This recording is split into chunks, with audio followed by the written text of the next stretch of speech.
va dire 1800. 1250. 1480 euros.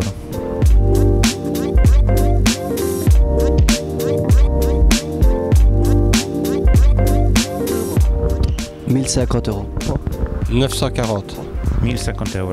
Aujourd'hui, les hommes gagnent 1480 euros par mois en moyenne pour une pension et les femmes 950 euros par mois. Alors il y a une différence assez importante entre les deux. D'où vient cette différence? Cette différence vient du fait que les femmes aujourd'hui travaillent majoritairement dans des secteurs qui payent moins bien et des secteurs où elles prestent à temps partiel, souvent involontaire. Le fait, c'est qu'aujourd'hui, les conditions de rémunération de la pension, elles dépendent de votre carrière et des secteurs où vous travaillez et évidemment de votre statut, fonctionnaire, salarié ou indépendant. Alors ça, c'est pour aujourd'hui. Demain, avec la pension en points, on ne sait pas trop ce qui va advenir.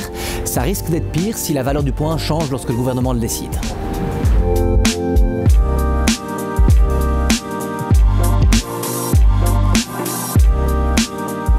« 10% et demi. 10% et demi. 10%, je sais. On va dire 21.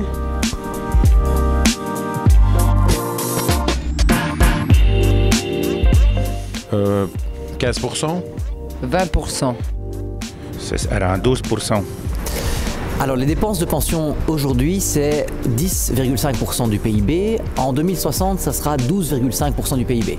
Donc il y a un écart de 2% du PIB entre aujourd'hui et 2060. À quoi c'est dû?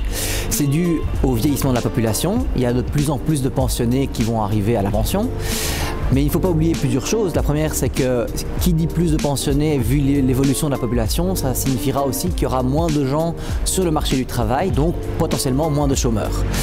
Au final, en net, qu'est-ce que ça fait au total? Le bureau du plan a calculé que sur l'ensemble de la sécurité sociale, soins de santé compris, on a un écart de 2,3% du PIB.